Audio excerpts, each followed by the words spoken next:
I'm your host, Tiffany Souter, and this is Scared Confident.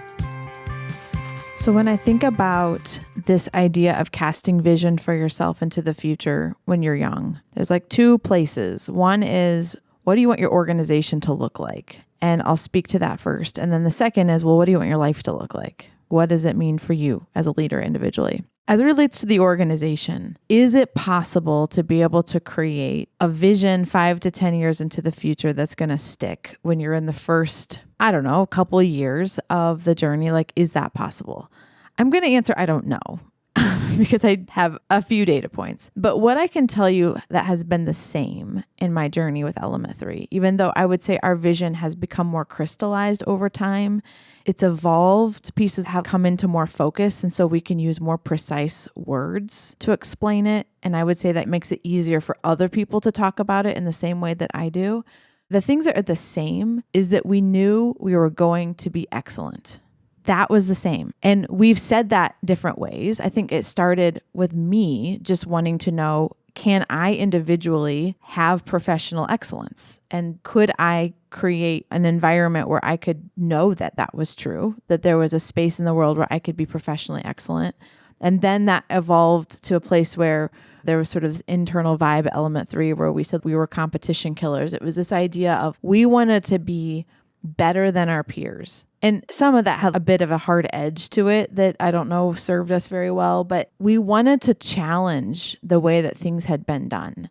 We wanted to be able to disrupt ourselves. We wanted to be able to look at things in new ways. And so we had ways that we would fire our brains up to think about how do we disrupt an industry that everybody kind of looks at and poops on because it hasn't been known for its innovation. And that would make us mad and make us work harder and want to prove people wrong that this isn't a business type worth investing in. And so that was very much a part of our ethos. In some ways still is. We want to be able to disrupt ourselves. And now in this version of ourselves, as we say, to foster growth in people and business so that they can change the world, it really is still about changing the world. That has always been part of who we were and who we are.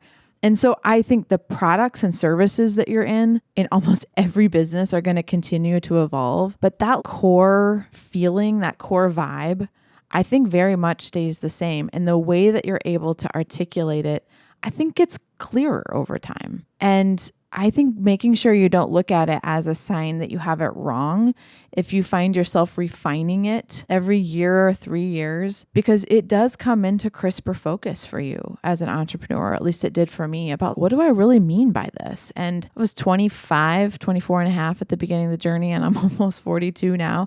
There's a lot of life that's lived in there. And it was more about me individually at the beginning. I wouldn't have said that to you because it felt socially embarrassing to say that that was true. But looking back, it was about me and wondering, could I compete in a bigger pond than where I grew up? And then it became about figuring out, can I build a team that can win? And it became about our winning as a company. And now at this stage, I understand life is kind of about what you can give. That's actually how it plays out. And does that mean I had it wrong at the beginning? I don't know. I think it was part of the journey for us. But excellence has been part of our core since the jump. We are our toughest critic. It's never good enough. We're always pushing for the next level. We're always wanting to redo it because we did it and we can make it better again. And that's just part of our DNA, and it has been from the jump. So I hope that's helpful, that I think stepping back and asking yourself, what do I want it to feel like to be what I see we can become? And write those feeling words down, because the product you have, the service you deliver, I think that piece is going to change a lot. But knowing what you want the core of the company to be, I think is really important.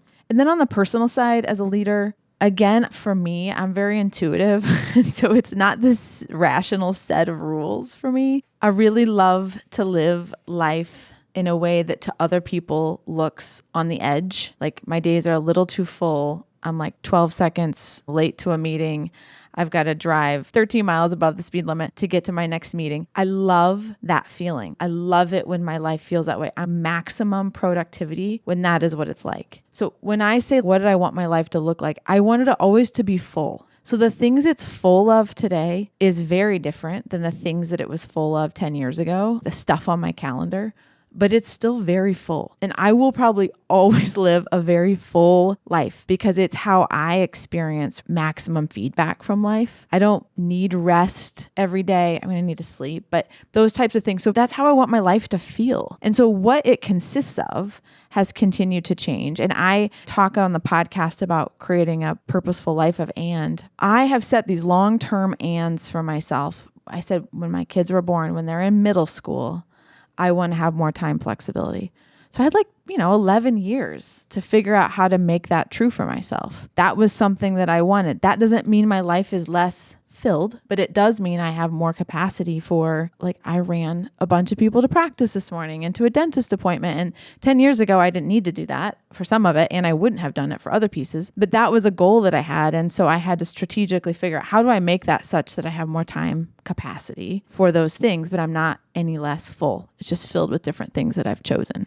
I have also decided that there's just some things I'm not going to accept. People accept their physical appearance changing dramatically with age. That's not saying I'm going to I might pump myself with Botox. I can do whatever I want to, but I'm going to take care of myself. I'm going to exercise. I'm going to take the time to buy clothes I really like. Those are things that I am going to choose in my life. I'm not going to accept that has to leave. So a cheesy example, but for me, I've just always loved self-expression and the way that I look and the clothes I wear and bright colors and all that kind of stuff.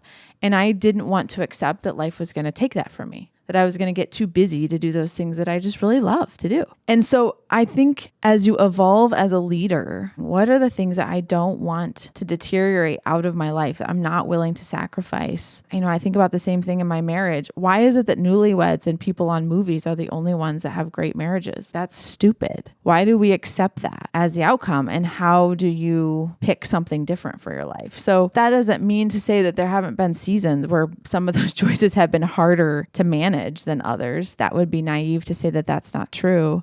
But we are adults. And especially when you're an entrepreneur, it's not that there aren't things that ask an insane amount from you in seasons, but you need to be moving towards a life that you've chosen. Otherwise, you're just building a prison for yourself. And that's no life. So I think having intention is important. I also think not being paralyzed by perfection, because life is a journey. It is trusting your intuition and trusting that you're paying attention to what's going on, that you'll course correct when you've made a stupid decision, when you've overcommitted, when you've made a mess of things. We've all been there. And not believing it has to be perfect and continuing to make iterative choices to get you closer to the thing that feels like what you want. So what else is on your mind? Text me, 317-350-8921, 317-350-8921. And be sure to follow along on your favorite podcast app. Thanks for listening today.